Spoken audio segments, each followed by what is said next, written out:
জিনাকারীদের সংখ্যা যখন বেড়ে যাবে, সমাজে যত বেশি পরিমাণ অন্যায়কারী খারাপ মানুষের সংখ্যা বাড়বে, তাদের উপরেই আল্লাহ রাব্বুল আলামিন কিয়ামত সংঘটিত করবেন।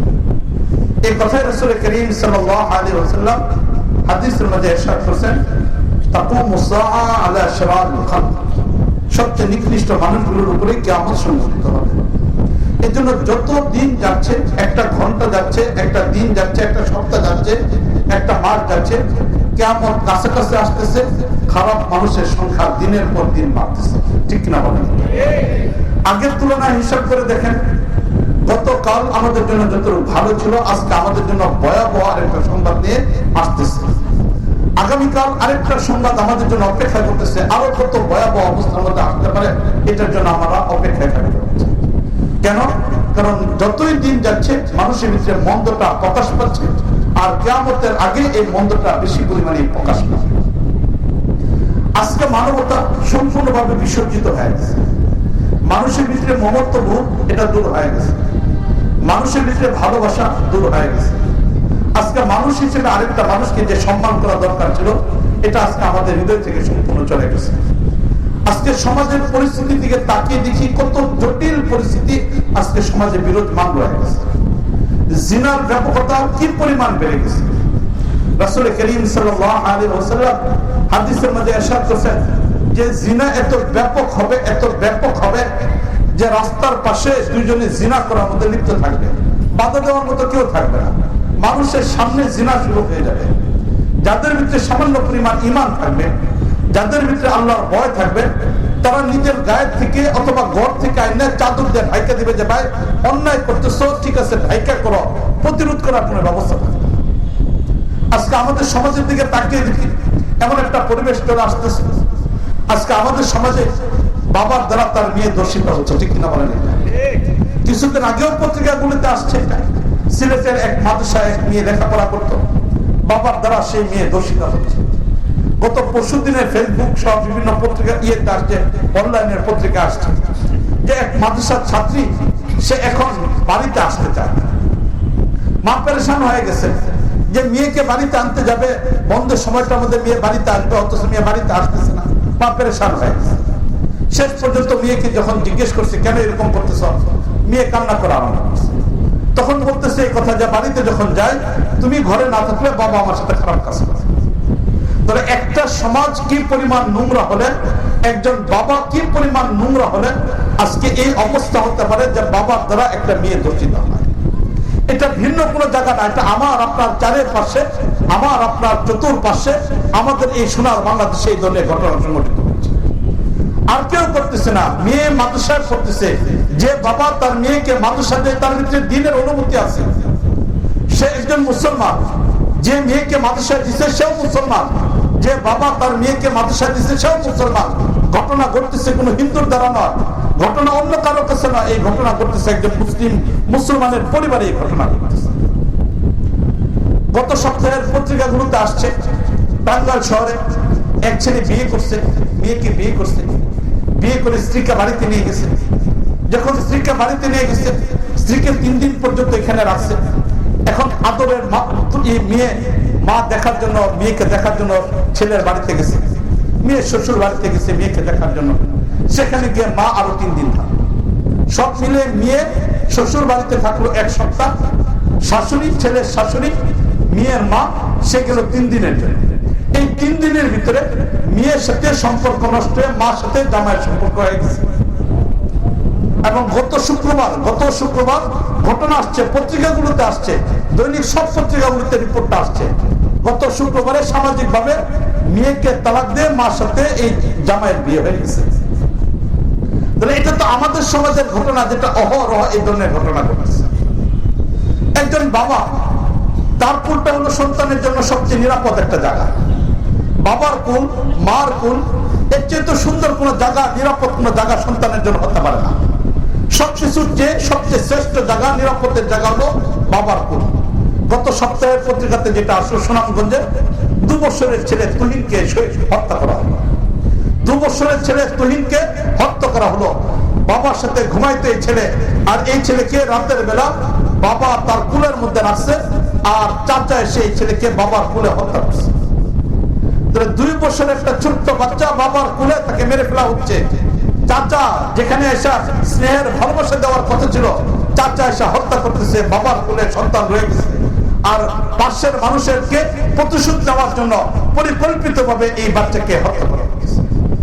তাহলে একটা সমাজ কতটুকু নোংরা হলে, একটা সমাজ কতটুকু পতন হলে, একটা জাতির ভিতরে কি পরিমাণ পতন আসলে একটা জাতির ভিতরে এই ধরনের কাজ করতে পারে, একটা জাতির ভিতরে নোংরামি কাজ হতে পারে, একটা জাতির ভিতরে এই ধরনের অসভ্যতার কাজ হতে পারে, সন্তান বাবার হাতে নিরাপদ না, এটা কোন সমাজের মধ্যে হতে পারে যে সমাজ পৃথিবীতে সবচেয়ে নিকৃষ্ট একটা সমাজ হবে, ঠিক কিনা বলেন? এই জন্য আজকের গোটা পরিস্থিতি, গোটা পৃথিবীর পরিস্থিতি যেমন ভয়াবহ, আজকে আমাদের বাংলাদেশ 90% মুসলমানের এই দেশ আজকে অত্যন্ত জটিলতম একটা মুহূর্তের মধ্যে সময় কাটাইতেছে। এই সমাজে মানুষকে প্রকাশ্যে হত্যা করা হচ্ছে, এই সমাজে প্রকাশ্যভাবে পিটিয়ে পিটিয়ে মানুষকে হত্যা করা হচ্ছে। গত 3-4 সপ্তাহ যাবৎ পত্রিকাগুলোতে যেটা আসতেছে, সব জায়গাতে যেটা আসতেছে, সেই বইটার আবরারকে হত্যা করা, কি অবস্থার মধ্যে হত্যা করা হলো একটু চিন্তা করে দেখেন। কি লেখলো না লেখলো একটা ভিন্ন বিষয়, দলীয় কোনো বিষয়ের মধ্যে আমি যাচ্ছি না, বিতর্কিত কোনো বিষয়ে যাচ্ছি না। তো পরিষ্কার তো একটা বিষয় যে একটা মানুষ আরেকটা মানুষকে এভাবে মারতে পারে, এটা কখন হতে পারে? যখন একটা মানুষের হৃদয় থেকে মানবতা সম্পূর্ণ চলে যায়, একটা মানুষের থেকে যখন মমত্ববোধ সম্পূর্ণ চলে যায়। একটা পশু তার একটা পশুকে এইভাবে হত্যা করে না। আজকে আমাদের ভিতরে এইভাবে প্রতিপক্ষ তৈরি করে এইভাবে হত্যা করা হচ্ছে। একটা সমাজের কত ভয়াবহ চিত্র চলতেছে। শুক্রবার দিন সকালবেলা পত্রিকাগুলোতে আসছে, ফেসবুকেও চলে আসছে যে এক যুবককে হত্যা করে রাস্তার পাশে ড্রেনের ভিতরে তাকে ফেলে দেওয়া হয়েছে। একটা মানুষের প্রতি সামান্য পরিমাণ সম্মান বোধ নাই, একটা মুসলমানের প্রতি আরেকটা মুসলমানের সামান্য পরিমাণ সম্মান বোধ নাই।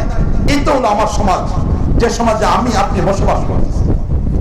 একটা মানুষকে হত্যা করে ড্রেনে ফেলে দেওয়া হচ্ছে, নোংরা পানিতে তাকে ফেলে দেওয়া হচ্ছে। কতটুকু নিকৃষ্ট হলে, কতটুকু বর্বর হলে একটা জাতির ভিতরে ধরে কাজ চলতে পারে? কোথায় আমাদের সভ্যতা, কোথায় আমাদের প্রযুক্তির উন্নতি, কোথায় আমাদের এই গাড়ি বাড়ির উন্নতি, কোথায় আমাদের একবেলা খাবারের উন্নতি?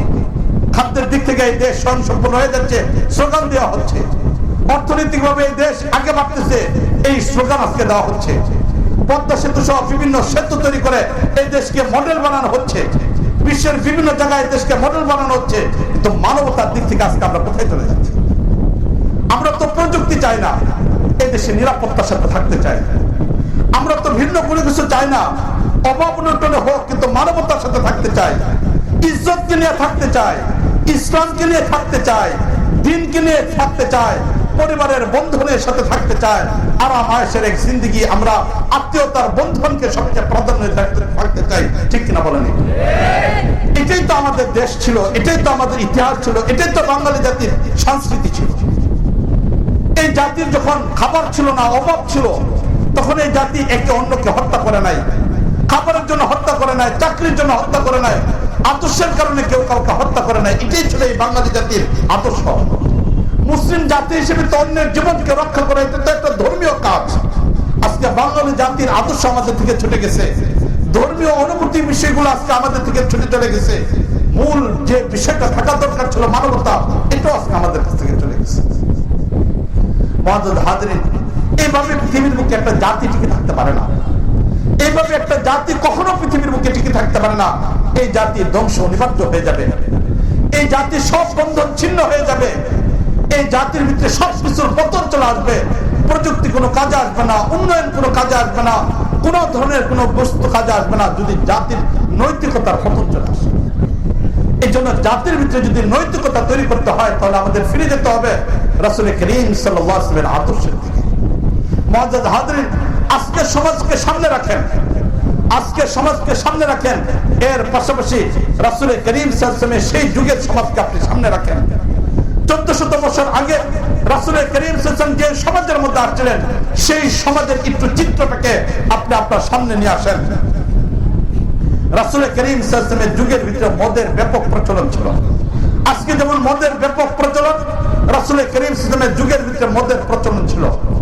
আজকের যুগের ভিতরে যেমন নিশা জাতীয় বস্তু ব্যাপক হয়ে গেছে, রাসূল করিম সাল্লাল্লাহু সাল্লাল্লাহু আলাইহি ওয়াসাল্লামের যুগে নিশা জাতীয় বস্তুর ব্যাপকতা ছড়িয়ে পড়ছিল। আজকের সমাজের মধ্যে যেমনিভাবে জিনার ব্যাপকতা ছড়িয়ে পড়ছিল, রাসূল করিম সাল্লাল্লাহু আলাইহি ওয়াসাল্লামের যুগের ভিতরে জিনার ব্যাপকতা ছড়িয়ে পড়ছিল।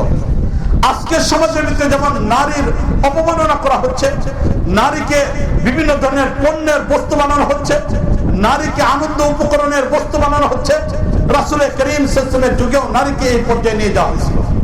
মুআজ্জাজ হাজরিন, সেই যুগটা কিভাবে পরিবর্তন হয়েছিল, সেই যুগের মানুষগুলো কিভাবে পরিবর্তন হয়েছিল, সেই মানুষগুলো আর কোন বস্তুর মাধ্যমে না, তারা পরিবর্তন আসছিল কোরআন কারীমের মাধ্যমে।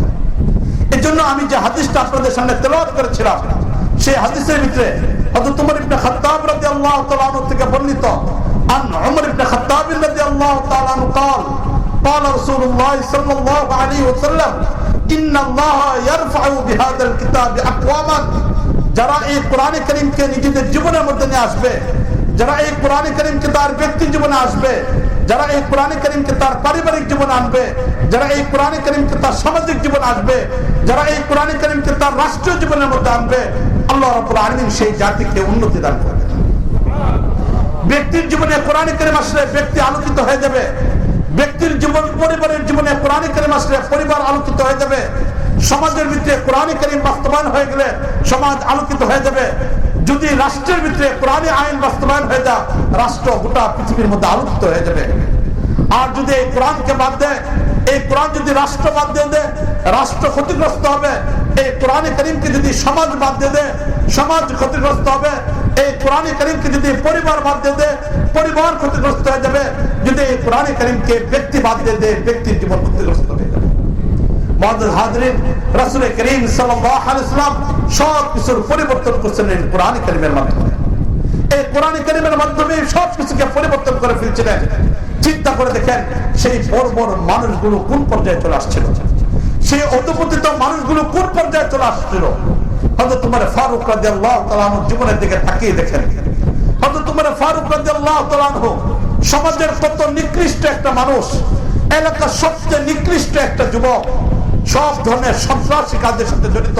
এই তো হলো খাত্তাবের ছিল উমরের পরিচয়, এই তো হলো খাত্তাবের ছিল উমরের পরিচয়। আবার চত্বরে যেদিন রাসূল করিম সাল্লাল্লাহু আলাইহি ওয়াসাল্লামকে হত্যা করার জন্য ষড়যন্ত্র করা হচ্ছে, দ্বীন এবং ইসলামকে মিটিয়ে দেওয়ার জন্য যেদিন কৌশল অবলম্বন করা হচ্ছে, সেই কাবার চত্বরের মধ্যে যখন একের পর এক ঘোষণা করা হচ্ছে যে মুহাম্মদ সাল্লাল্লাহু আলাইহি ওয়াসাল্লাম তাকে হত্যা করে আনতে পারবে, মাথা কেটে নিয়ে আসতে পারবে, 10টা উট পুরস্কার দেওয়া হবে। সেদিন সন্ত্রাসীরা উপস্থিত, এলাকার সবচেয়ে বখাটে মানুষগুলো উপস্থিত, এলাকার সবচেয়ে নিকৃষ্ট যুবকগুলো উপস্থিত, কিন্তু কেউ দাঁড়াচ্ছে না রাসূল করিম সাল্লাল্লাহু আলাইহি ওয়াসাল্লামকে হত্যা করতে যাওয়ার জন্য। ঘোষণা করছেন 20টা উট দেওয়া হবে, কে আসো দাঁড়াও, মুহাম্মদকে হত্যা করে আসো। দ্বিতীয় কেউ দাঁড়াচ্ছেন না, এখনো কেউ দাঁড়াচ্ছেন না। ঘোষণা করছেন 30টা উট দেওয়া হবে, ঘোষণা করতেছেন না, এখনো কেউ দাঁড়াচ্ছে না। এলাকার কোন সন্ত্রাসী দাঁড়াচ্ছে না। বুকের পাঠে এত বড় হয় নাই যে নবী মুহাম্মদকে হত্যা করার জন্য যাবে। মুআজ্জাজ হাজরিন, 30টা ঘোষণা দেওয়া হলো, না কেউ দাঁড়াচ্ছে না। ঘোষণা করলেন 40টা, এখনো কেউ দাঁড়াচ্ছে না। ঘোষক সংখ্যা বাড়িয়ে দিচ্ছেন 50টা, না এখনো কেউ দাঁড়াচ্ছে না। ঘোষক সংখ্যা বাড়িয়ে দিচ্ছেন 60, না এখনো কেউ দাঁড়াচ্ছে না। ঘোষক সংখ্যা বাড়িয়ে দিচ্ছেন 70, না এখনো কেউ দাঁড়াচ্ছে না। কোন বখাটের এখনো হিম্মত হচ্ছে না। ঘোষক একের পর এক সংখ্যা বাড়াচ্ছেন 80, না এখনো কেউ দাঁড়াচ্ছে না। আবার সংখ্যা বাড়িয়ে দিলেন 90, না এখনো কেউ দাঁড়াচ্ছে না। পূর্ণ হয়ে গেল 100। ঘোষণা করলেন 100 উট দাও। সেই মানুষগুলোর ভিতরে নিকৃষ্ট মানুষ, সবচেয়ে খারাপ মানুষ সেই খাত্তাবের ছিল উমর দাঁড়িয়ে পড়লেন। এই উমর দাঁড়িয়ে পড়লেন রাসূল করিম সাল্লাল্লাহু আলাইহি ওয়াসাল্লামকে হত্যা করার জন্য। বললেন এই কথা, আমি যাচ্ছি হত্যা করার জন্য, যাচ্ছি আমি যাচ্ছি নবী মুহাম্মদের কল্লাকে কেটে আনার জন্য, তোমরা এখানে অপেক্ষা করো, 100 উট একত্রিত করো, আমি যাচ্ছি হত্যা করার জন্য। মুআজ্জাজ হাজরিন, ইতিহাস আমরা সবাই জানি, কিন্তু কি হলো, সেই উমর ফারুক রাদিয়াল্লাহু তাআলা আনহু যেখানে গেলেন রাসূল করিম সাল্লাল্লাহু আলাইহি ওয়াসাল্লামকে হত্যা করার জন্য, সেই উমর ফারুক রাদিয়াল্লাহু তাআলা আনহু ইসলামের ছোঁয়ায় চলে আসলেন, রাসূল করিম সাল্লাল্লাহু আলাইহি ওয়াসাল্লামের ছোঁয়াতে চলে আসলেন। পরিবর্তন হয়ে গেলেন উমর, সেই উন্মুক্ত তরবারিটা খাপ বন্ধ করে ফেললেন। যে রাগ এবং হিংসা নিয়ে তিনি গেলেন রাসূল করিম সাল্লাল্লাহু আলাইহি ওয়াসাল্লামের সামনে গিয়ে সব শেষ হয়ে গেল। কালেমা পড়ে হযরত উমর ফারুক রাদিয়াল্লাহু তাআলা বের হয়ে আসলেন। সবচেয়ে নিকৃষ্ট যুবকটা এখন ইসলামের খাদেম হয়ে গেলেন। পরিবর্তন চলে আসতেছে হযরত উমরের ভিতরে, একের পর এক পরিবর্তন আসতেছে। দেখতে দেখতে মক্কার মানুষগুলো, মুসলমানগুলো হিম্মতের সাথে নামাজ পড়তে পারতেন না। স্বয়ং নবী কাবার চত্বরে গিয়ে জামাতের সাথে নামাজ পড়তে পারতেন না। আজানের সময় হয়ে গেল, উমর দাঁড়িয়ে বললেন এই কথা যে আমরা কি সত্য না, সত্যের দিনের উপর না? রাসূল বললেন হ্যাঁ। বললেন তাহলে গোপনীয় কেন? দারুল আরকামে গোপনীয় কেন? চলেন কাবার চত্বরে গিয়ে আমরা প্রকাশ্যভাবে ইসলামের কাজ করি, নামাজ পড়ি। সেদিনই ছিল প্রথম, সেটাই ছিল প্রথম জামাত, যেটা মুসলমানরা কাবার চত্বরে গিয়ে 40 জন মুসলমান রাসূল করিম সাল্লাল্লাহু আলাইহি ওয়াসাল্লামের পিছনে দাঁড়িয়ে নামাজ পড়লেন।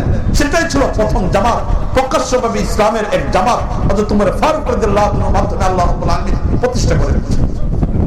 তাহলে যে এলাকার সবচেয়ে খারাপ মানুষটা, সে এখন পরিবর্তন হচ্ছে, ইসলামের পথে আসতেছে, একের পর এক আসতেছে। চিন্তা করে দেখেন, দেখতে দেখতে মক্কার সময় অতিবাহিত হয়ে যাচ্ছে, 13টা বছর পূর্ণ হয়ে যাচ্ছে।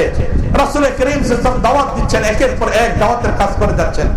বাধা আসতেছে, এক জটিল এক পরিস্থিতি তৈরি হয়ে যাচ্ছে। এমন অবস্থায় রাসূল করিম সাল্লাল্লাহু আলাইহি ওয়াসাল্লাম আল্লাহ রাব্বুল আলামিন হিজরতের নির্দেশ দিলেন। রাসূল করিম সাল্লাল্লাহু আলাইহি ওয়াসাল্লাম হিজরতের সিদ্ধান্ত নিলেন।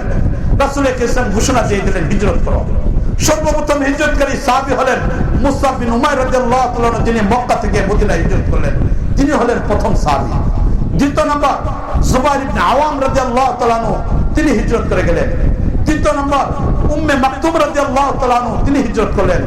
চতুর্থ নম্বর বিলাল হাবশী রাদিয়াল্লাহু তাআলা আনহু, তিনি হিজরত করলেন। একে একে তারা গোপনীয়ভাবে হিজরত করলেন। কেউ জানতো না তাদের হিজরতের কথা, কাফেররা কেউ জানতো না, মুসলমানরা জানতো, রাসূল জানতেন। একে একে 4 জন হিজরত করে চলে গেলেন। এখন একটা কাফেলা তৈরি হচ্ছে হিজরতের জন্য, একটা কাফেলা তৈরি হচ্ছে হিজরতের জন্য। ইতিপূর্বে যারা হিজরত করলেন গোপনীয় ভাবে গেলেন, কেউ রাতের আধারে গেলেন, কেউ দিনের আলোতে গেলেন, কেউ সকালে গেলেন, কেউ বিকালে গেলেন, তো কেউ কাউকে জানিয়ে গেলেন না, গোপনীয় ভাবে পালন করলেন। একটা কাফেলা তৈরি হলো, সংখ্যা হলো 20 জন। যাদের সংখ্যা হলো 20 জন, তারা এখন হিজরত করতে চায়। তাদের একজন নেতৃত্বে আসছেন, একজন মানুষ নেতৃত্ব দিচ্ছেন। তিনি মানুষদেরকে জমা করলেন। তিনি বললেন না, রাতের আধারে গোপনীয় ভাবে হিজরত করবো না, যাচ্ছি তো আল্লাহর পথে, দিনের জন্য যাচ্ছি। মক্কায় পরিবেশ বৈরী পরিবেশ, এখানে হিজরত করে এখানে ইবাদত করা যাচ্ছে না, দিন প্রতিষ্ঠা করা যাচ্ছে না, এখানে আমল করা যাচ্ছে না। এখন মালিকের নির্দেশ আসছেন হিজরত ইবাদত, সুতরাং হিজরতের জন্য যাচ্ছি। গোপনীয় ভাবে যাব না, রাতের আধারে যাব না, কোন লুকোচুরি করে যাব না, প্রকাশ্যভাবে যাব। সেই 20 জন মানুষকে নিয়ে চলে গেলেন কাবার চত্বরে। সেই উমর ফারুক রাদিয়াল্লাহু তাআলা, সেই উমর ফারুক রাদিয়াল্লাহু তাআলা, তিনি গিয়ে সেই কাবার চত্বরে দাঁড়ালেন। কাফেরদেরকে ডাক দিলেন, পরিষ্কার ভাবে ডাক দিলেন যে আসো তোমরা দেখে যাও, উমর এই 20 জনকে নিয়ে হিজরতের দিকে যাচ্ছে। গোপনীয় ভাবে যাচ্ছে না, রাতের আধারে যাচ্ছে না, প্রকাশ্য ভাবে যাচ্ছে। উমর আসো, তোমরা দেখে নাও, জেনে রাখো অমুক সময় আমি উমর বের হয়ে যাব। জেনে রেখো, তোমরা কেউ যদি আমার সামনে আসতে চাও, তাহলে সে যদি সন্তান হও, মা বাবার কাছ থেকে বিদায় নিয়ে এসো, হতে পারো আবার কোনোদিন মা বাবার চেহারা তুমি দেখতে পাবে না। তুমি যদি স্বামী হয়ে থাকো, স্ত্রীর কাছ থেকে সর্বশেষ বিদায়টা নিয়ে আসো, আর জীবিত অবস্থায় স্ত্রীর কাছে যেতে পারবে না। তুমি যদি সন্তান হয়ে থাকো, বাবা মার কাছ থেকে বিদায় নিয়ে আসো। ভাই হয়ে থাকলে বোনের কাছ থেকে তুমি বিদায় নিয়ে আসো। একের পর এক উমর ফারুক রাদিয়াল্লাহু তাআলা ঘোষণা দিচ্ছেন। এরপরে বলতেছেন আমি যাচ্ছি হিজরতের জন্য, কেউ আমার পথ অতিক্রম করতে আসবে না, কেউ আমাকে বাধা দেওয়ার জন্য আসবে না, কেউ প্রতিবন্ধকতা তৈরি করার জন্য আসবে না। বের হয়ে গেলেন, প্রকাশ্যভাবে বের হয়ে গেলেন। সেই সমাজেরই সবচেয়ে নিকৃষ্ট মানুষটা ইসলাম গ্রহণ করার কারণে পরিস্থিতি এখন কোথায় গিয়ে দাঁড়ালো, পরিস্থিতি কোথায় গিয়ে দাঁড়ালো, পরিস্থিতি এখন ইবাদতে যাচ্ছেন। প্রকাশ্যভাবে কাফিরদের বিপক্ষে এলান করে ঘোষণা দিয়ে হিজরতের পথে চলে গেলেন হযরত উমর ফারুক রাদিয়াল্লাহু তাআলা। এরপরে ইতিহাস আরো লম্বা সময় চলতেছে। একের পর এক হযরত উমর ফারুক রাদিয়াল্লাহু তাআলা বিষয়গুলোকে দেখেন, হযরত উমর ফারুক রাদিয়াল্লাহু তাআলা বিষয়গুলোকে দেখেন, হযরত উমর ফারুক রাদিয়াল্লাহু তাআলা কোন পর্যায়ে চলে গেছেন। মুআজ্জাদ হাজরিন, একদম শেষ পর্যায়ে চলে যাচ্ছে, একদম জীবনের শেষ পর্যায়ে চলে যাচ্ছে। রাসূল করিম সাল্লাল্লাহু আলাইহি ওয়াসাল্লাম উমরের ব্যাপারে জান্নাতের ঘোষণা দিচ্ছেন। উমরের ব্যাপারে রাসূল করিম সাল্লাল্লাহু জান্নাতের ঘোষণা দিচ্ছেন। মসজিদে নববীতে কঠিন পরিস্থিতির ভিতরে সাহাবায়ে কেরাম বসা, রাসূল করিম সাল্লাল্লাহু বয়ানের মধ্যে বসেছেন। সেদিন রাসূল করিম বয়ান করতেছিলেন, সাহাবাদের ঘরের মধ্যে খাবারের ব্যবস্থা ছিল না। অনেকের কাছে টাকা ছিল, বাইরে থেকে কোনো খাদ্য নিয়ে কাফেলা না আসার কারণে এখন খাবার সংগ্রহ অভাব পড়ে গেছে। সাহাবায়ে কেরামের কাছে খাবারের কোনো ব্যবস্থা নেই। মসজিদে নববীতে বয়ান চলতেছে, এমন অবস্থার ভিতরে রাসূল করিম সাল্লাল্লাহু আলাইহি ওয়াসাল্লাম বয়ান করতেছেন, একে একে সাহাবায়ে কেরামরা এসে বসছেন। এমন অবস্থার ভিতরে হঠাৎ করে বাইরে থেকে কাফেলা আসলো, যাদের কাছে অল্প পরিমাণ খাবার ছিল, বেশি পরিমাণ খাবার ছিল না। এই অবস্থায় এক এক সাহাবায়ে কেরাম চিন্তার মধ্যে পড়ে গেলেন, যদি এই মুহূর্তে বয়ান শুনতে হয় তাহলে আমরা খাবার কিনতে পাবো না, আমাদের পরিবার অভাবের মধ্যে পড়ে যাবে। আবার যদি খাবার কেনার জন্য চলে যায় তাহলে রাসূলের কে বয়ান রেখে অবস্থা আমাদের চলে যেতে হবে, এটা উচিত না। সাহাবায়ে কেরাম চিন্তার মধ্যে পড়ে গেলেন, কি করবেন? সাহাবায়ে কেরাম বুঝতেছেন যে কাফেলা খাবার নিয়ে আসছে, তাদের কাছে খাবারের পরিমাণ অল্প। যদি তাড়াহুড়া করে না যাওয়া হয়, যেহেতু আরেকটা কাফেলা ফিরে আসার আগ পর্যন্ত হয়তো চুলার ভিতরে আগুন জ্বালানোর কোনো ব্যবস্থা থাকবে না। পানি আর খেজুর এই দুইটা খেয়ে সময় কাটাইতে হবে, অথবা শুকনা কোনো খাবার খেয়ে কাটাইতে হবে। রান্না করে খাবারের কোনো ব্যবস্থা নেই, এরা অল্প কিছু খাবার নিয়ে আসছে। রাসূল করিম সাল্লাল্লাহু আলাইহি ওয়াসাল্লাম বয়ান করতেছেন, এমন অবস্থার ভিতরে একজন সাহাবী উঠে চলে গেলেন। তিনি প্রয়োজনটাকে প্রাধান্য দিলেন, নবীর দরবারের বয়ানটাকে প্রাধান্য দেন নাই, উঠে চলে গেছেন। রাসূল কিছু বলেন নাই। আরেকজন তিনিও চলে গেলেন, আরেকজন তিনিও চলে গেলেন। দেখতে দেখতে অনেকেই চলে গেলেন। মসজিদে নববীতে যারা বসছিলেন, এখন মাঝখানের জায়গা ফাঁকা পড়ে গেছে, মাঝখানের জায়গা ফাঁকা পড়ে গেছে। ওই এক কোনায় দেখা যায় আবু বকর তিনি বসে আছেন, আরেক কোনায় উমর বসা, আরেক কোনায় উসমান বসা, আরেক কোনায় আলী বসা, আরেক কোনায় তালহা বসা, আরেক কোনায় জুবায়ের বসা, আরেক কোনায় সাদ ইবনে আবি ওয়াক্কাস বসা। দেখতে দেখতে 10 জন সাহাবী এখানে বসা। রাসূল করিম সাল্লাল্লাহু আলাইহি ওয়াসাল্লাম দেখলেন এই সকল মানুষগুলো নিজেদের প্রয়োজনের উপরে নবীর বয়ানটাকে প্রাধান্য দিচ্ছে। এই সকল মানুষগুলো দ্বীনের বিষয়টাকে প্রাধান্য দিল। আল্লাহ রাব্বুল আলামিনের পক্ষ থেকে ঘোষণা আসলো, রাসূল করিম সাল্লাল্লাহু আলাইহি ওয়াসাল্লাম ঘোষণা দিয়ে দিলেন, ওই যে মসজিদে নববীর এক কোনায় বসা আবু বকর, যাও তোমাকে জান্নাতের ঘোষণা দিয়ে দিলাম। আরেক পাশে বসে ওমর, যাও তুমিও জান্নাতি, তুমিও জান্নাতি। ওমর, যাও তোমাকে জান্নাতের ঘোষণা দিয়ে দেওয়া হলো। উসমান, তুমি জান্নাতি, যাও জান্নাতের ঘোষণা দিয়ে দিলাম। উসমান ফিল জান্নাহ, উসমান যাও তোমাকে জান্নাতের ঘোষণা দিয়ে দেওয়া হলো। আলী, তুমি বসে আছো, যাও আলী তুমিও জান্নাতি, তুমিও জান্নাতি, যাও আলী ফিল জান্নাহ, আলী তুমি জান্নাতি একজন মানুষ। ওই যে তালহা ফিল জান্নাহ, যাও তালহা তোমাকেও জান্নাতের ঘোষণা দিয়ে দেওয়া হলো। জুবায়ের ফিল জান্নাহ, জুবায়ের তুমিও জান্নাতি মানুষ। সাদ ইবনে আবি ওয়াক্কাস ফিল জান্নাহ, যাও তুমিও জান্নাতি মানুষ। আব্দুর রহমান ইবনে আউফ ফিল জান্নাহ, যাও তোমাকেও জান্নাতের ঘোষণা দিয়ে দেওয়া। মুআজ্জাজ হাজরিন, চিন্তা করে দেখেন, হযরত ওমর ফারুক রাদিয়াল্লাহু তাআলা আনহু থেকে রাসূল জান্নাতের সুসংবাদ দিচ্ছেন। অসংখ্য হাদিস যেখানে হযরত ওমর ফারুক রাদিয়াল্লাহু তাআলা আনহুর ফজিলতের বর্ণনা আসছে, জান্নাতের ঘোষণা আসছে। আরো অসংখ্য হাদিস বুখারী মুসলিমের ভিতরে হাদিস আসছেন, যে হাদিসগুলোর ভিতরে হযরত ওমর ফারুক রাদিয়াল্লাহু তাআলাকে জান্নাতের ঘোষণা দেওয়া হচ্ছে। রাসূল করিম সাল্লাল্লাহু আলাইহি ওয়াসাল্লাম মেরাজে গেলেন, রাসূল করিম সাল্লাল্লাহু আলাইহি ওয়াসাল্লাম মেরাজে গেলেন। মেরাজে যাওয়ার পরে রাসূল করিম সাল্লাল্লাহু আলাইহি ওয়াসাল্লাম যখন মেরাজ গেলেন, মেরাজে জান্নাত জাহান্নাম বিভিন্ন বস্তুগুলিকে ঘুরলেন। জান্নাত যখন বিচরণ করতেছেন, এমন অবস্থায় রাসূল করিম সাল্লাল্লাহু আলাইহি ওয়াসাল্লাম এক জায়গায় গেলেন। যাওয়ার পরে দেখলেন একটা ঘর তৈরি করা হচ্ছে, খুব সুন্দর মনোরম আকর্ষণীয় একটা ঘর। এত সুন্দর ঘর তৈরি হচ্ছে, রাসূল করিমের হৃদয়ের মধ্যে আগ্রহ জন্ম হলো, এটা কার ঘর? রাসূল করিম জানার জন্য ইচ্ছা করলেন যে এটা কার ঘর, একটু জানা দরকার। তাই রাসূল সাল্লাল্লাহু আলাইহি ওয়াসাল্লাম সেই ঘরকে লক্ষ্য করে যাওয়া আরম্ভ করলেন। একটু আগে বাড়লেন, আরেকটু আগে গেলেন, আরেকটু কাছে গেলেন, দরজার কাছে গেলেন। এমন অবস্থায় রাসূল দেখলেন দরজার সামনে একজন মানুষ বসা, একজন মহিলা বসা। তিনি বসে অজু করতেছেন, তিনি বসে অজু করতেছেন। এত সুন্দরী নারী, নারী এত সুন্দর হতে পারে, এত সুন্দর হতে পারে। এই রাসূল করিম সাল্লাল্লাহু আলাইহি ওয়াসাল্লাম দেখলেন তিনি অজু করতেছেন। রাসূলকে দেখে মহিলাটা জোরে শুরু হয়ে গেলেন, নিজের ভিতরে যেন কাপড়গুলোকে টেনে নিয়ে আসলেন। উঠে এই মহিলাটা ঘরের ভিতরে চলে গেলেন। রাসূল করিম সাল্লাল্লাহু জানতে যাইতে আস্তে আস্তে আগে বাড়তে বাড়তে সেই দরজার কাছে গেলেন, ঘরের দরজার কাছে গেলেন। দরজার কাছে যাওয়ার পরে দেখলেন সেখানে একজন ব্যক্তি আছে, দারোয়ান। রাসূল করিম সাল্লাল্লাহু জিজ্ঞেস করলেন যে, আচ্ছা বলো তো দেখি, এত সুন্দর ঘর এটা কার জন্য তৈরি করা হচ্ছে? এই জান্নাতের এই ঘরটা কার জন্য তৈরি করা হচ্ছে? ভিতর থেকে আওয়াজ আসলো, সেই দারোয়ান জবাব দিল, এটা ওমরের জান্নাত, ওমরের জন্য তৈরি করা হচ্ছে এই ঘর। এই ঘর ওমর যখন ইন্তেকাল করবে, ওমরকে জান্নাত হিসেবে এই ঘরটা দেওয়া হবে, তাই ওমরের জন্য তৈরি করা হচ্ছে ঘর। রাসূল করিম সাল্লাল্লাহু আলাইহি ওয়াসাল্লাম জিজ্ঞেস করলেন, আচ্ছা ওই যে ঘরের সামনে যাকে দেখলাম এত সুন্দরী, সে কে, তার কি পরিচয়? ভিতর থেকে জানানো হলো, ফেরেশতা জানিয়ে দিলেন, দারোয়ান জানিয়ে দিলেন, তিনি হলেন হযরত ওমরের স্ত্রী। জান্নাতে যাওয়ার পরে যার সাথে হুর, যার সাথে হযরত উমরের বিয়ে হবে, আল্লাহ রাব্বুল আলামিন তাকেও তৈরি করে রেখে দিয়েছে। মুআজ্জাজ হাজরিন, চিন্তার বিষয় হলো রাসূল কাছে মিরাজ থেকে আসলেন, আসার পরে বলেন, উমর তোমার জান্নাত দেখে আসছি।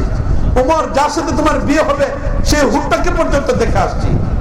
দুনিয়াতেও হযরত উমর ফারুক রাদিয়াল্লাহু তাআলাকে রাসূল জান্নাতের সুসংবাদ দিলেন, জান্নাতের সংবাদ দিলেন। আবার রাসূল ইসলাম মিরাজে গিয়ে রাসূল ইসলাম উমরের জান্নাত দেখে আসতেছেন। রাসূল ইসলাম বলতেছেন, লাউ কানা বাদি নবিয়্যুন লাকানা উমর, আমার পরে যদি কেউ নবী হতো তাহলে উমর হতে পারতো, কিন্তু যেহেতু নবুয়ত শেষ হয়ে গেছে তাই উমরকে আল্লাহ নবুয়ত দান করেন নাই। এত মর্যাদা হলো এই উমরের।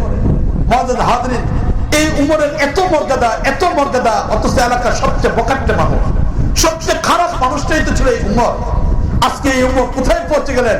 রাসূল করিম সাল্লাল্লাহু আলাইহি ওয়াসাল্লাম তার জান্নাতের ঘর দেখে আসতেছেন, রাসূল করিম থেকে জান্নাতের ঘোষণা দিচ্ছেন। আর উমরও কেমন ছিলেন, নিজেকে কি করে প্রস্তুত রাখলেন চিন্তা করে দেখেন, একটু চিন্তা করে দেখেন। 23 হিজরি সন উমরের বয়স 63 বছর পূর্ণ হলো। রাসূল করিম সাল্লাল্লাহু আলাইহি ওয়াসাল্লাম ইন্তেকাল করছেন 63 বছর বয়সে। আবু বকর রাদিয়াল্লাহু তাআলা ইন্তেকাল করছেন 63 বছর বয়সে। হযরত আলী রাদিয়াল্লাহু তাআলা ইন্তেকাল করছেন 63 বছর বয়সে। এখন হযরত উসমানের বয়স 63 হয়ে গেছে, 63 পূর্ণ হয়ে গেছে। এখন 63 পূর্ণ হয়ে গেছে। 23 হিজরি সন চলতেছে। রাসূল করিম সাল্লাল্লাহু আলাইহি ওয়াসাল্লাম দুনিয়া থেকে বিদায় হয়ে গেছেন 13 বছর আগে। রাসূল করিম সাল্লাল্লাহু আলাইহি ওয়াসাল্লাম দুনিয়া থেকে চলে গেছেন। হযরত ওমর ফারুক রাদিয়াল্লাহু তাআলা আনহু অন্যান্য দিনের মতো আজকেও ফজরের নামাজ পড়ানোর জন্য মসজিদে নববীতে গেলেন। তিনি একজন ইমাম, এক পাশে একজন ইসলামী রাষ্ট্রের রাষ্ট্রপতি। শুধুমাত্র ওমর একজন সাহাবী বিষয়টা এমন না, নিঃসন্দেহে একজন সাহাবী। এর পাশাপাশি ওমরের আরো পরিচয় আছে। ওমর একজন ব্যবসায়ী। আশ্চর্যের একটা বিষয়, সবচেয়ে আশ্চর্যের একটা বিষয় চিন্তা করে দেখেন, যাদেরকে সেদিন রাসূল করিম সাল্লাল্লাহু আলাইহি ওয়াসাল্লাম মসজিদে নববীতে জান্নাতের সুসংবাদ দিচ্ছিলেন, যাদেরকে রাসূল করিম সাল্লাল্লাহু আলাইহি ওয়াসাল্লাম জান্নাতের সুসংবাদ দিচ্ছেন, যাদেরকে আশারে মুবাশশারা বলা হয়, এই 10 জন আশারে মুবাশশারা 10 জন সাহাবীর মাঝে 7 জন হলো ব্যবসায়ী সাহাবী। তাহলে চিন্তা করে দেখেন, শুধুমাত্র জান্নাতের কাফেলার সেই 10 জন সদস্য, তারা 7 জন হলেন ব্যবসায়ী। আবু বকর রাদিয়াল্লাহু তাআলা ব্যবসায়ী সাহাবী, হযরত উমর রাদিয়াল্লাহু তাআলা ব্যবসায়ী, হযরত উসমান রাদিয়াল্লাহু তাআলা ব্যবসায়ী, আব্দুর রহমান ইবনে আউফ ব্যবসায়ী, তালহা রাদিয়াল্লাহু তাআলা ব্যবসায়ী, জুবাইর রাদিয়াল্লাহু তাআলা ব্যবসায়ী, সাদ ইবনে আবি ওয়াক্কাস রাদিয়াল্লাহু তাআলা ব্যবসায়ী। তাহলে একই পাশে সাহাবী আর মক্কা মদিনা সবচেয়ে বড় বড় ব্যবসায়ী, ওনারাই হলেন জান্নাতি সাহাবী।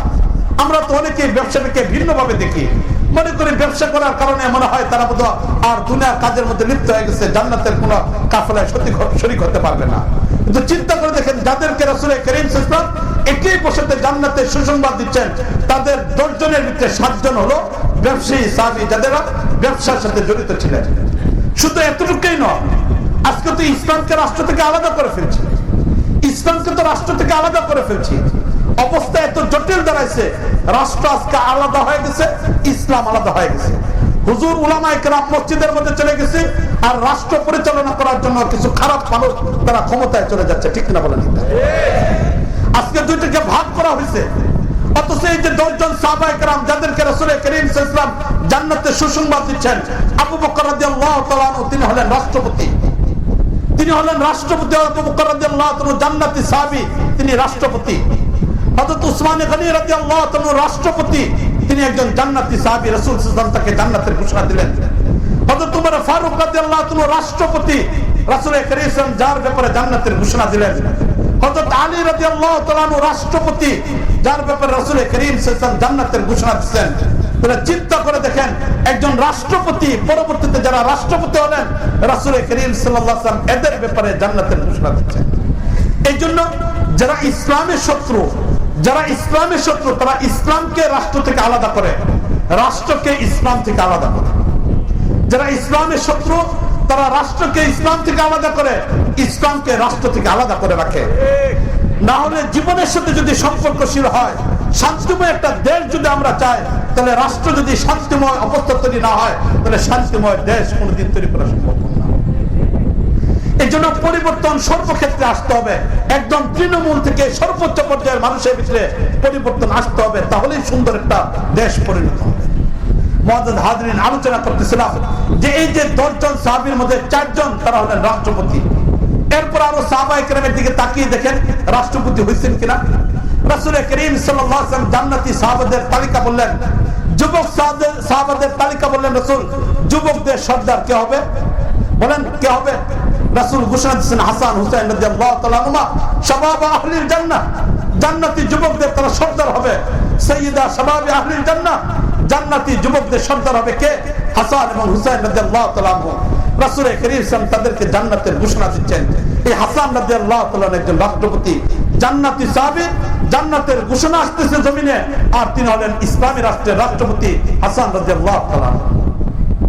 রাসূল করিম সাল্লাল্লাহু আলাইহি ওয়াসাল্লাম আরেকজন সাহাবীর ব্যাপারে বলছেন, যিনি কাতিবে ওহী ছিলেন। রাসূল করিম সাল্লাল্লাহু আলাইহি ওয়াসাল্লামের উপর যখন ওহী অবতরণ হতো তখন তিনি লিখতেন, তিনি ওহীগুলোকে লিখতেন। এমন কিছু সাহাবী ছিলেন যাদের মধ্যে একজন হলেন উল্লেখযোগ্য সাহাবী হলেন মুআবিয়া রাদিয়াল্লাহু তাআলা, যার ব্যাপারে রাসূল করিম সাল্লাল্লাহু আলাইহি ওয়াসাল্লাম নিজে দোয়া করেছেন, আল্লাহুম্মা জাআলহু হাদিয়ান মাহদিয়া, হে আল্লাহ মুআবিয়া রাদিয়াল্লাহু তাআলাকে তুমি হাদি বানাও, তার মাধ্যমে অন্য মানুষ যেন হেদায়েত পায় এবং তাকেও হেদায়েতের উপর রাখো। রাসূল করিম সাল্লাল্লাহু মুআবিয়া রাদিয়াল্লাহু তাআলাকে জান্নাতের ঘোষণা দিয়েছেন। আর এই মুআবিয়া রাদিয়াল্লাহু তাআলা যাকে জান্নাতের ঘোষণা দেওয়া হচ্ছে, সেই মুআবিয়া রাদিয়াল্লাহু তাআলা দীর্ঘ 20 বছর গভর্নর, সিরিয়ার গভর্নর, আর বাকি 20 বছর ইসলামী রাষ্ট্রের খলিফাতুল মুসলিমিন। তাহলে এখন চিন্তা করে দেখেন, জান্নাতি সাহাবী 20 বছর পর্যন্ত গভর্নর, একটা পরিষদের, একটা জেলার, একটা অঞ্চলের তিনি গভর্নর হিসেবে দায়িত্ব পালন করতেছেন। আর এর পাশাপাশি মুআবিয়া রাদিয়াল্লাহু তাআলা বাকি 20 বছর ইসলামী রাষ্ট্র পরিচালনা করতেছেন। খলিফাতুল মুসলিমিন হচ্ছেন, মুসলমানদের খলিফা হচ্ছেন। যেমন আবু বকর রাদিয়াল্লাহু তাআলা মুসলমানদের খলিফা ছিলেন, উমর ফারুক রাদিয়াল্লাহু তাআলা মুসলমানদের খলিফা ছিলেন, উসমানী গনি রাদিয়াল্লাহু তাআলা মুসলমানদের খলিফা ছিলেন, আলী রাদিয়াল্লাহু তাআলা যেমন মুসলমানদের খলিফা ছিলেন, হাসান রাদিয়াল্লাহু তাআলা যেমন মুসলমানদের খলিফা ছিলেন, ঠিক মুআবিয়া রাদিয়াল্লাহু তাআলা খলিফাতুল মুসলিমিন, মুসলমানদের খলিফা 1-2 বছর না, দীর্ঘ 20 বছর পর্যন্ত খলিফাতুল মুসলিমিন। জান্নাতি সাহাবী, রাসূল জান্নাতের ঘোষণা দিয়েছেন। তাহলে রাষ্ট্র থেকে ইসলাম দূরে কোথায়? যে সকল মানুষগুলো রাষ্ট্রের মধ্যে ছিলেন তারাই তো জান্নাতি মানুষ, তারাই তো রাষ্ট্র পরিচালনা করছেন। এরপরে গভর্নর গুলো তাকাই দেখেন, একের পরে এক গভর্নরের দিকে তাকাই দেখেন, এই যে 10 জনের মধ্যে 4 জন তো সরাসরি রাষ্ট্রপতি, বাকিদের অবস্থার দিকে চিন্তা করে দেখেন। তালহা রাদিয়াল্লাহু তাআলা এক প্রদেশের গভর্নর, সাদ ইবনে আবি ওয়াক্কাস রাদিয়াল্লাহু তাআলা শুধু গভর্নর নয়, শুধু গভর্নর নয়, একজন মুসলিম সেনাপতি, একজন মুসলিম সেনাপতি। এবং ইরাক বিজয়ী এক সাহাবীর নাম হলেন সাদ ইবনে আবি ওয়াক্কাস রাদিয়াল্লাহু তাআলা। কুফায় মুসলমানদের পতাকা নিয়ে ঢুকতেছেন সাদ ইবনে আবি ওয়াক্কাস রাদিয়াল্লাহু তাআলা, একজন জান্নাতি সাহাবী। তাহলে একজন সেনাপতি, মুসলিম সেনাপতি, উনি এখানে ঢুকতেছেন। তাহলে আসলে মুবাশশারার ব্যাপারে বলছিলাম, 7 জন, 10 জনের মধ্যে 7 জন হলো ব্যবসায়ী, আবার 4 জন হলেন রাষ্ট্রপতি, বাকিরা হলেন প্রাদেশিক গভর্নর। চিন্তা করে দেখেন ইসলাম কিভাবে বিষয়গুলিকে আনবে। মুআজ্জাজ হাজরিন, হযরত ওমর ফারুক রাদিয়াল্লাহু তাআলার ব্যাপারে আলোচনা করছিলাম। এই জন্য আমাদের বিষয়টা পরিষ্কার আসতে হবে, পরিষ্কার এই বিষয়টা আসতে হবে। ইসলাম পরিপূর্ণ একটা জীবন ব্যবস্থার নাম। আমার জীবনের যে অংশটুকু আমার জীবনের সাথে সম্পর্ক, সমাজের যে অংশ আমার জীবনের সাথে সম্পর্ক, সব জায়গার মধ্যে ইসলামকে আনতে হবে। আমি যদি রাষ্ট্রের একজন সাধারণ নাগরিক হই, তাহলে আমার রাষ্ট্রটা ইসলামে আসতে হবে। আমি যদি সমাজের একজন দায়িত্বশীল ব্যক্তি হই, অথবা সমাজের একজন অংশ যদি হয়, তাহলে এই সমস্ত ইসলামী সমাজ হইতে হবে। আমি যদি পরিবারের একজন সদস্য হই, তাহলে এই পরিবারটা ইসলামী পরিবার হইতে হবে। আমার ব্যক্তি জীবনটাও ইসলামের ভিতরে আসতে হবে। আমি যদি ছাত্র হই, ছাত্র জীবন যদি আমি অতিবাহিত করি, তাহলে ছাত্রের জীবনটাও ইসলামী অনুশাসন আসতে হবে। যদি আমি ব্যবসায়ী হই, তাহলে আমার এই ব্যবসাটা ইসলামের অধীনে আসতে হবে। আমি যদি চাকরিজীবী হই, তাহলে আমার এই চাকরিটা ইসলামের অধীনে আসতে হবে। আমি যদি কৃষক হই, তাহলে আমার এই কৃষি জীবনটাও ইসলামের অনুপাতে আনতে হবে। আমি যদি গাড়ির ড্রাইভার হই, তাহলে আমি গাড়ির ড্রাইভার হিসেবে এই জীবনটা ইসলামের ভিতরে আনতে হবে। আমি যদি শিক্ষক হই, এই জীবনটা ইসলামের অনুপাতে আনতে হবে। আমি যদি পিতা হই, তাহলে এই জীবনটা ইসলামের অনুপাতে আনতে হবে। আমি যদি ছেলে হই, এই জীবনটা ইসলামের অনুপাতে আনতে হবে। আমি যদি ভাই হই, এই জীবনটা ইসলামের অনুপাতে আনতে হবে। আমি যদি স্বামী হই, এই জীবনটা ইসলামের অনুপাতে আনতে হবে। আমি যেখানেই থাকি না কেন, সমাজের যে অবস্থায় থাকি না কেন, পুরো জগৎটার মধ্যে ইসলাম আনতে হবে। সাহাবায়ে কেরাম রাদিয়াল্লাহু তাআলা এইভাবে আনছিলেন। সাহাবায়ে কেরাম রাদিয়াল্লাহু তাআলা আনহুম এইভাবে আনছিলেন। আলোচনা চলতেছিল হযরত ওমর রাদিয়াল্লাহু তাআলার ব্যাপারে। রাসূল কারীম জান্নাতের ঘোষণা দিলেন, জান্নাত নিজে দেখে আসলেন। রাসূল কারীম বললেন, যদি আমার পরে কেউ নবী হতো তাহলে ওমর হতে পারত। এই পরিমাণ যোগ্যতা সম্পন্ন এক ব্যক্তি হলেন হযরত ওমর ফারুক রাদিয়াল্লাহু তাআলা। এই পরিমাণ যোগ্যতা সম্পর্কে এক ব্যক্তি হযরত ওমর ফারুক রাদিয়াল্লাহু তাআলা। চিন্তা করে দেখেন ওমরের অবস্থা। বলতেছিলাম 23 হিজরি সন, অন্যান্য দিনের মতো খলিফাতুল মুসলিমিন রাষ্ট্রপতি যাচ্ছেন ফজরের নামাজ পড়ানোর জন্য। ইমামতি সবচেয়ে বড় জিম্মাদার হলো রাষ্ট্রপতির। কোন এলাকার মধ্যে যদি রাষ্ট্রপতি তিনি যদি আলেম হন, তাহলে এখানে বড় কোনো মুফতি সাহেব থাকলেও নামাজ পড়াবে না, নামাজ পড়ানোর অধিকার হলো ইমাম রাষ্ট্রপতি। কোন এলাকার মধ্যে আলেম একজন এমপি সাহেব, আবার একজন আলেম সাধারণ একজন মানুষ, এমত অবস্থায় দুইজনের ইমামতির মাসলা যখন আসবে, ইমামতির মাসলাতে আসবে যিনি এমপি সাহেব আলেম, তার কোরআনে কারীম শুদ্ধ আছে, তাহলে তিনি ইমামতি করতে পারবেন। আছে আমাদের এমপি সাহেব নামাজ পড়াইতে পারবো, আছে আমাদের প্রধানমন্ত্রী নামাজ পড়াইতে পারবো, আছে আমাদের চেয়ারম্যান নামাজ পড়াইতে পারবো। তাহলে আজকে কোন সমাজে আমরা বসবাস করি? এই সমাজে মসজিদের সংখ্যা বাড়তেছে, তাবলীগের সংখ্যা বাড়তেছে, ওয়াজ মাহফিলের সংখ্যা বাড়তেছে, কিন্তু আমাদের ভিতরে গুণগত পরিবর্তন যেটা এটা আসতেছে না। যে পরিবর্তনটা আমাদের সকলের ভিতরে থাকা দরকার ছিল, আজকে এটা আসতেছে না। এমপি সাহেব পড়াইতে পারবেন না নামাজটা, চেয়ারম্যান সাহেব পড়াইতে পারবেন না, ইউনিয়ন পরিষদের মেম্বার সাহেব তাকে তো মেম্বার বানানোর দরকার ছিল, যিনি মসজিদের ইমামতি করেন, যিনি বাইরে এসে মেম্বারি করতে পারবেন এমন ব্যক্তিকে বানানোর দরকার ছিল। এমপি তাকেই বানানোর দরকার ছিল, যিনি সংসদেও ইমামতি করতে পারবেন, আবার মসজিদে এসে ইমামতি করতে পারবেন, তাকেই বানানোর দরকার ছিল। কিন্তু আজকে আমাদের অবস্থা তো পরিবর্তন হয়ে গেছে। দুনিয়া একদিকে চলে গেছে, ধর্ম আরেক দিকে চলে গেছে। মসজিদ এক জায়গায় রেখে দিছি, ব্যবসা এক জায়গার মধ্যে রেখে দিছি, চাকরি এক জায়গায় রেখে দিছি, কোরআনকার এক জায়গায় রেখে দিছি, ধর্মের সাথে এগুলোকে সম্পূর্ণ আলাদা করে দিচ্ছি। এখন রাষ্ট্রপতি হযরত ওমর ফারুক রাদিয়াল্লাহু তাআলা, ইসলামী রাষ্ট্রের রাষ্ট্রপতি হযরত ওমর ফারুক রাদিয়াল্লাহু তাআলা অন্যান্য দিনের মতো ফজরের নামাজ পড়ানোর জন্য তিনি যাচ্ছেন। ফজরের নামাজ পড়ানোর জন্য তিনি গেলেন। ফজরের নামাজের ইকামত দিলেন, একামত হয়ে গেছে। নামাজের মধ্যে তিনি দাঁড়িয়ে পড়লেন, ইমামতির জায়গায় দাঁড়িয়ে পড়লেন। প্রথম রাকাতটা পড়লেন।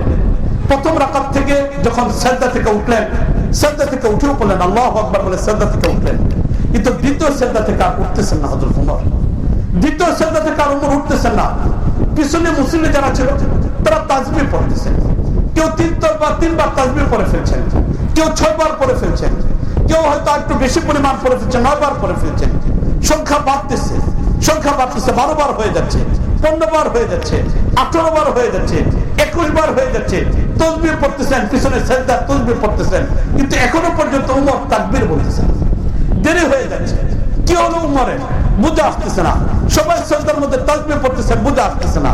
এই যখন পরিস্থিতি, সেদিনের ফজরের নামাজের একজন মুসল্লি ছিলেন, সেই জান্নাতের 10 জন সাহাবায়ে কেরামের মাঝে একজন আব্দুর রহমান ইবনে আউফ রাদিয়াল্লাহু তাআলা। এই আব্দুর রহমান ইবনে আউফ রাদিয়াল্লাহু তাআলা একটু মাথাটাকে উঠাইলেন, মাথাটাকে একটু উপরে উঠাইলেন। উঠে হযরত আব্দুর রহমান ইবনে আউফ রাদিয়াল্লাহু তাআলা বললেন, দেখলেন যে উমর সিজদায় নামাজের মধ্যেই কাত হয়ে পড়ে আছে, উপর হয়ে হযরত উমর পড়ে আছে। উমরের পেট থেকে রক্ত বের হচ্ছে, জায়নামাজের মধ্যে রক্ত বের হচ্ছে।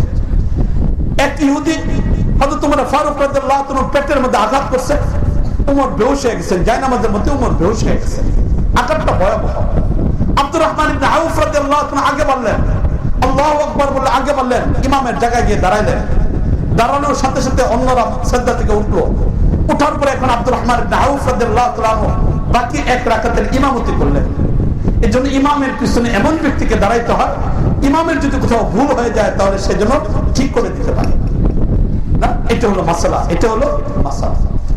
এখন আব্দুর রহমান ইবনে আউফ রাদিয়াল্লাহু তাআলা নামাজ শেষ করলেন, ধরাধরি করে উমরকে নিয়ে যাওয়া হচ্ছে। জীবনের শেষ মুহূর্ত চলতেছে উমরের। 11টা 11:30 উমর ভালো হলেন। প্রথম নামাজের কথা বললেন, রাষ্ট্র পরবর্তী কিভাবে পরিচালিত হবে এই বিষয়টা বললেন, নিজের পরিবারের মানুষদেরকে ডাক দিলেন। একে একে উমরের শরীর থেকে রক্ত বের হয়ে যাচ্ছে, রক্ত শূন্যতা দেখা দিচ্ছে উমরের শরীরে। ডাক্তার চলে আসছে। নারী বুড়ি এত বেশি পরিমাণ খাটো হয়ে গেছে যে এখন উমরকে ওষুধ খাওয়ানোর কারণে নারী বুড়িটা বের হয়ে যাচ্ছে, পাকস্থলীটা নষ্ট হয়ে গেছে। হযরত উমরকে দুধ দেওয়া হলো, দুধ পেট দিয়ে বের হয়ে যাচ্ছে, উমর খেতে পারতেছেন না। সাহাবায়ে কেরাম যত ধরনের চিকিৎসা করা দরকার সব করতেছেন, কোনোভাবে এটা সমাধান হচ্ছে না। সাহাবায়ে কেরাম বুঝে ফেলেন সময় শেষ হয়ে গেছে।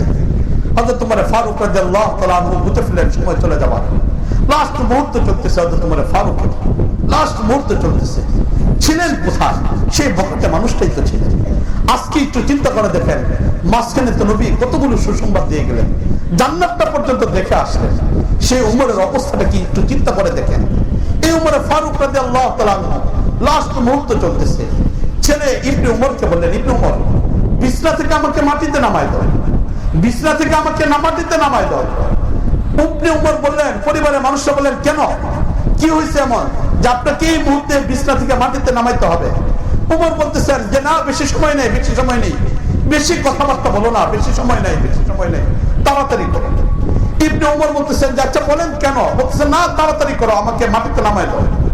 ধরাধরি করে যখন মাটিতে নামানো হচ্ছে, এমন অবস্থায় বলতেছেন, উমর বলতেছেন এই কথা যে আমাকে পিঠের উপরে শোয় না, পেটের উপরে শোয়। সবাই বলতেছেন এই পেটটাই তো আপনার ক্ষত বিক্ষত হয়ে গেছে, কেটে ফেলা হয়েছে নারী বুড়ি, এই অবস্থায় যদি আপনাকে এখানে শোয়ানো হয় আরো কষ্ট হবে। উমর বলতেছেন হোক কষ্ট, কিন্তু আমাকে মাটিতে এইভাবেই শোয়া দাও। উমরের কথা হিসেবে এখন পিঠ উপরে দিয়ে পেটটাকে নিচে দিয়ে মাটিতে শোয়া যাও। মুআজ্জাজ হাজরিন, শরীর থেকে রক্ত চলে গেছে, রক্ত শূন্যতা চলে আসছে, হাতটা দুর্বল হয়ে গেছে। এটা তো ছিল সেই হাত যে হাত দিয়ে নবীর গর্দান কাটার জন্য গেছিল। এটা তো ছিল সেই হাত, সেই হিজরতের প্রথম দিন, প্রথম প্রহরে সেই কাবা চত্বরে কাফেরদের বিপক্ষে ঘোষণা দেওয়া হয়েছিল। একের পর ইসলামের বিভিন্ন যুদ্ধের ভিতরে যে হাতটা শত্রুদের বিপক্ষে ব্যবহৃত হয়েছে, আজকে সেই হাতটা উমর না নিতে পারতেছেন না। হাতটা দুর্বল হয়ে গেছে, হাতটা দুর্বল হয়ে গেছে, হাতটা নাড়ানো যাচ্ছে না। উমর ফারুক রাদিয়াল্লাহু তাআলা আনহু আস্তে আস্তে করে হাতটাকে নিজ দিক থেকে কাছে নিয়ে এসে দাড়ি পর্যন্ত ধরলেন, নাকটাকে মাটির সাথে মিশাইতেছেন আর কাঁদতেছেন, হে উমর, হে উমর, যদি ঈমান নিয়ে এই দুনিয়া থেকে যাইতে পারো তাহলে তো তুমি সৌভাগ্যশালী। তুমি যদি ঈমান নিয়ে এখান থেকে যাইতে পারো তাহলে তো তুমি সৌভাগ্যশালী। আর যদি ঈমান ছাড়া তুমি এখান থেকে চলে যাও, তাহলে নবীর জান্নাত, নবীর যে জান্নাত দেখে আসছেন, জান্নাতের সুসংবাদ দিচ্ছেন, এগুলো তো আপন জায়গায় ঠিক আছে, কিন্তু আমি উমরের কি হবো? এই কথা বলে উমর কাঁদছে। মুআজ্জাজ হাজরিন, চিন্তা করে দেখেন কোথায় আসলো সেই উমর, কোথায় আসলো সেই উমর। একটু চিন্তা করে দেখেন, জীবনের শেষ মুহূর্ত, জীবনের শেষ মুহূর্তটা চলতেছে, আর এই সময়টার ভিতরে হয়তো তোমার ফারুক রাদিয়াল্লাহু তাআলা আনহু কাঁদতেছেন আর বলতেছেন, হায় উমর, তুমি যদি ঈমান নিয়ে যেতে পারো, তুমি যদি ঈমান নিয়ে যেতে পারো, তুমি যদি ঈমান নিয়ে যেতে পারো তাহলে তো তুমি সফল, আর যদি ঈমান নিয়ে যেতে না পারো তাহলে তো তুমি ব্যর্থ হয়ে গেছো। পরিবর্তন কোথায় চলে আসলো হযরত ওমর ফারুক রাদিয়াল্লাহু তাআলা? এই পরিবর্তন কিভাবে আসছে, এই পরিবর্তন কিভাবে আসছে একটু শুনে নিন। যখন হযরত ওমর ফারুক রাদিয়াল্লাহু তাআলা খলিফাতুল মুসলিমিন ছিলেন, তখন একদিনের ঘটনা, কোন এক জায়গায় সফরে গেছেন, জিহাদের ময়দানে গেছেন, পিছনে 10,000 সৈন্যবাহিনী। হযরত ওমর ফারুক রাদিয়াল্লাহু তাআলা সেই জিহাদের ময়দানে গেলেন। জিহাদের ময়দান থেকে যখন ফিরে আসতেছেন, কাবার পাশ দিয়ে আসবেন।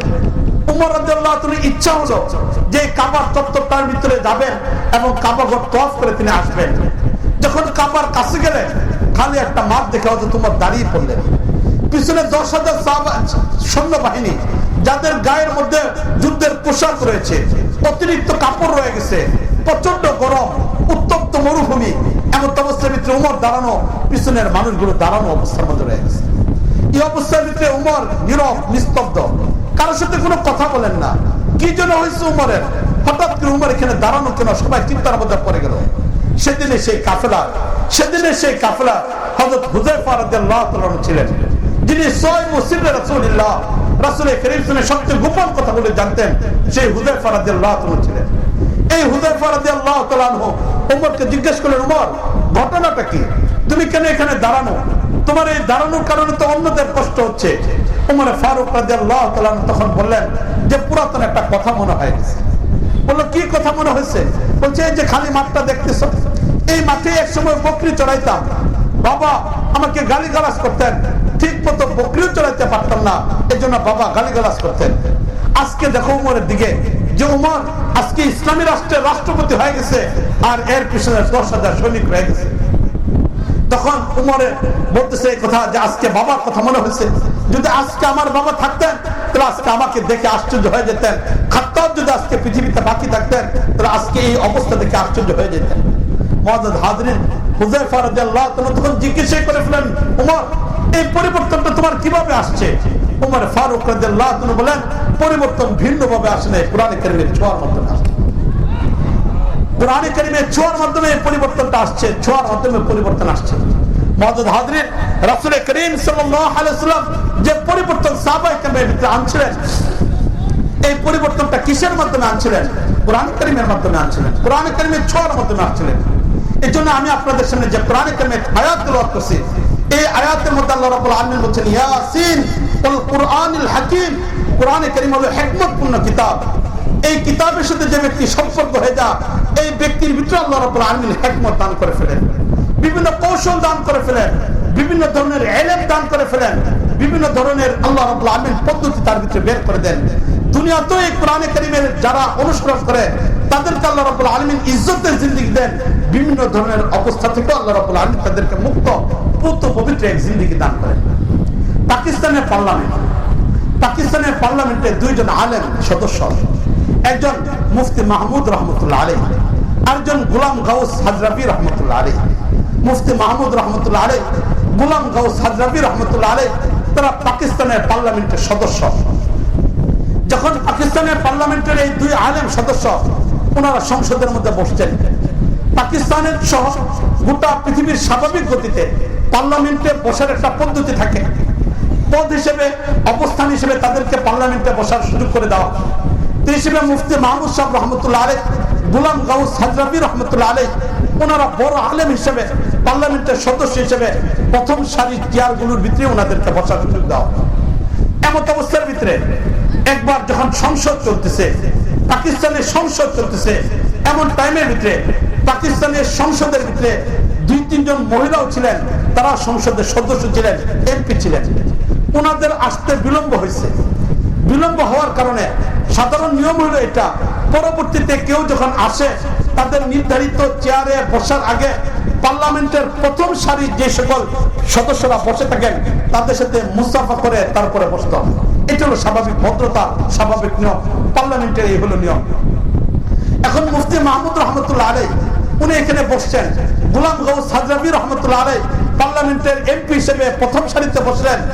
এখন যখন পার্লামেন্টে দুইজন নারী ঢুকছে এবং তারা একের পরে অন্যদের সাথে মুসাফা করে ওই পর্যন্ত যাচ্ছেন, অন্যরা তখন চিন্তার মধ্যে পড়ে গেছে, আজকে দেখি মোল্লাদের কি অবস্থা হয়, আজকে দেখি মোল্লাদের কি অবস্থা হয়।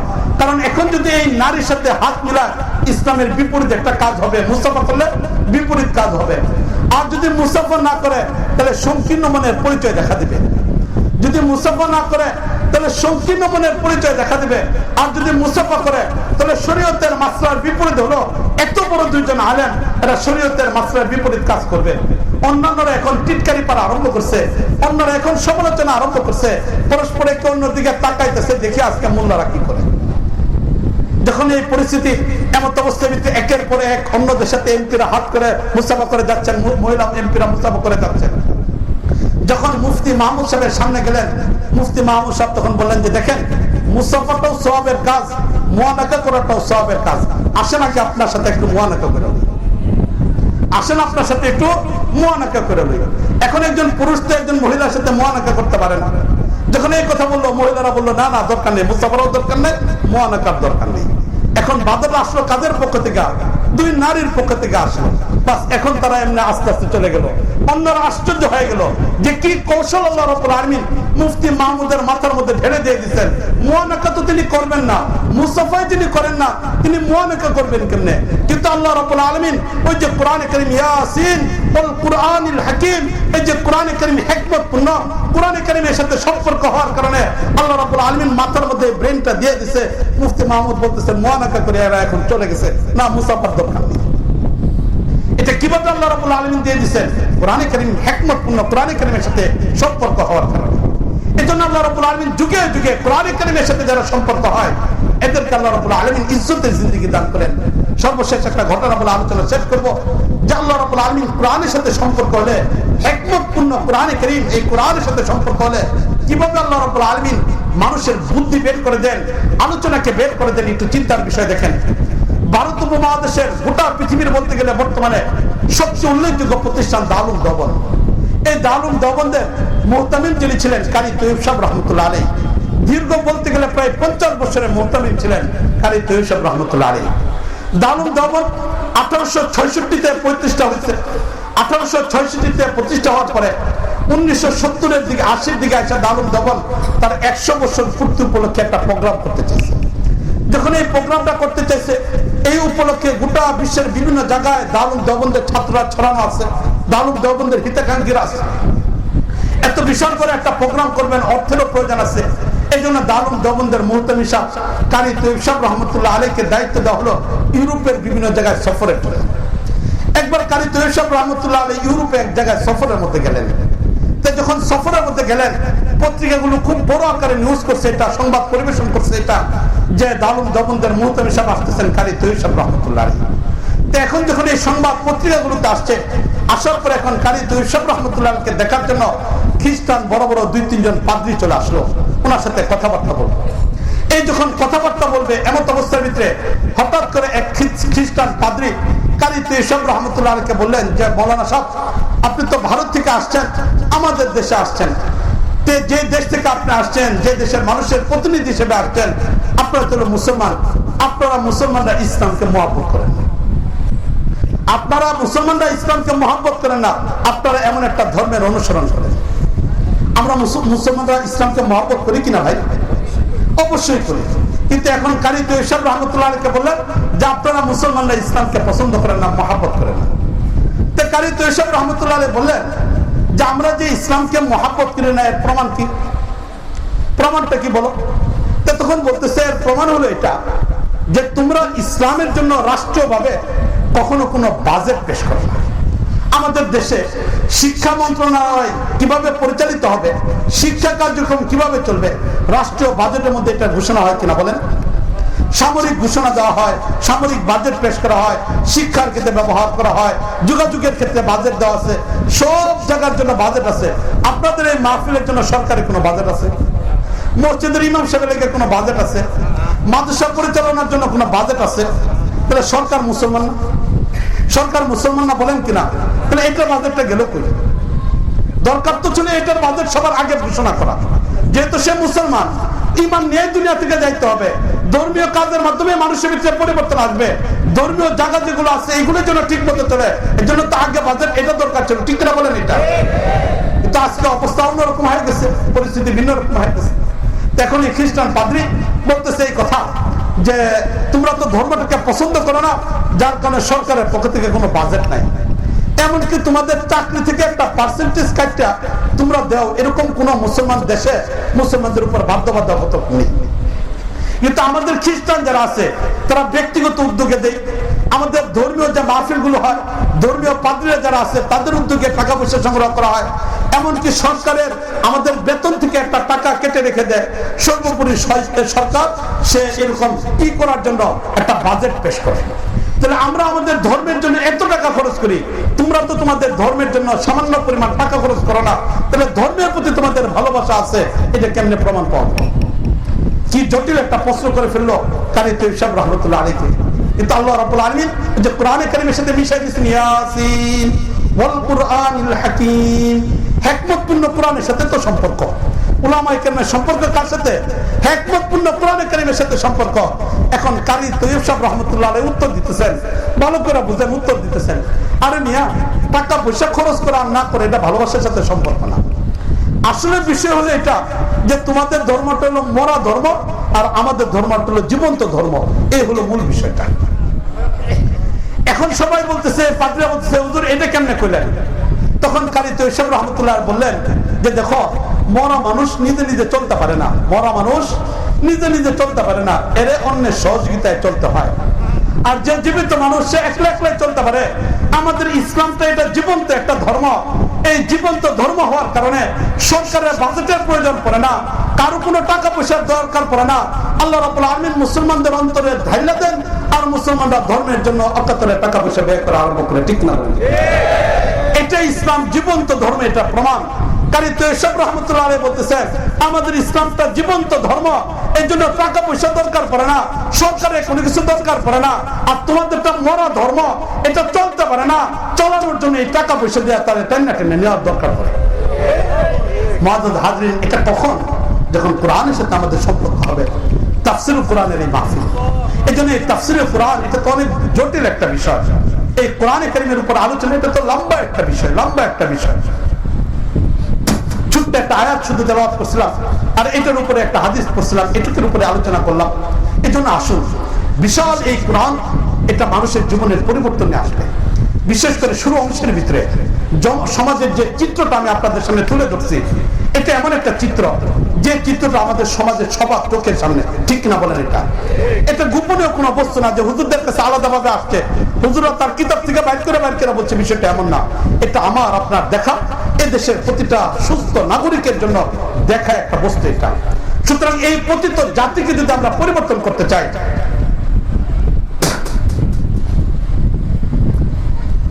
তাহলে প্রয়োজন হলো কোরআনে কারিমের ছোঁয়া আসা। এই কোরআনে কারিমের ছোঁয়া যত বেশি পরিমাণ আসতে পারবো, কোরআনে কারিমের সাথে যত বেশি পরিমাণ সম্পর্ক করতে পারবো, কোরআনে কারিম ব্যক্তি জীবন, কোরআনে কারিমকে পারিবারিক জীবন, কোরআনে কারিমকে সামাজিক জীবন, এমনকি রাষ্ট্র জীবনে কোরআন কারিমকে বাস্তবায়ন করতে পারবো, এই দেশ নিরাপত্তার একটা দেশ হয়ে যাবে। এই দেশ শান্তিময় একটা দেশ হয়ে যাবে। দুর্নীতি বন্ধ করার জন্য কোনো প্রশাসনের প্রয়োজন পড়বে না, হত্যাকে বন্ধ করার জন্য কোন ধরনের প্রশাসনের প্রয়োজন পড়বে না, বরং প্রত্যেকটা নাগরিকের ভিতরে যখন ঈমান জেগে উঠবে, এই ঈমান থেকে বাধ্য করবে অন্যায় কাজ থেকে বিরত রাখা। এই জন্য কোরআনে কারিমের ছোঁয়া ছাড়া মানুষের জীবন কোনোদিন পরিবর্তন করা সম্ভবপর না। কোরআনে কারিমের কাছে যত বেশি পরিমাণ আসবো, এমনকি এর প্রাথমিক পর্যায়ের বিষয় হলো মক্তব, সকালবেলা মক্তব তৈরি করা, আমাদের বাচ্চাদেরকে মক্তবে দেওয়া, এটা হলো প্রাথমিক পর্যায়ের আমাদের কাজ। দ্বিতীয় নম্বর কাজ, আমাদের শিক্ষা ব্যবস্থা শুরু থেকে শেষ পর্যন্ত কোরআনে কারিমকে বাধ্যতামূলক করা। যদি শুরু থেকে শেষ পর্যন্ত কোরআনে কারিমকে বাধ্যতামূলক করা যায়, তাহলে নিঃসন্দেহে এই সমাজ পরিবর্তন হয়ে যাবে। এই জন্য তাফসীরে কোরআন সহ এই যে আজকে মাহফিল, এই মাহফিলের আবেদন হলো কোরআনকে আমাদের জীবনের সাথে সম্পৃক্ত করা, কোরআনকে জীবনের সাথে সম্পৃক্ত করা। তাহলে এই মাহফিল কামিয়াবি হবে। আল্লাহ রাব্বুল আলামিন আমাদের সবাইকে যথাযথভাবে বুঝে আমল করার তৌফিক দান করুন। ওয়া আখিরু দাওয়ানা আনিল হামদুলিল্লাহি রাব্বিল আলামিন।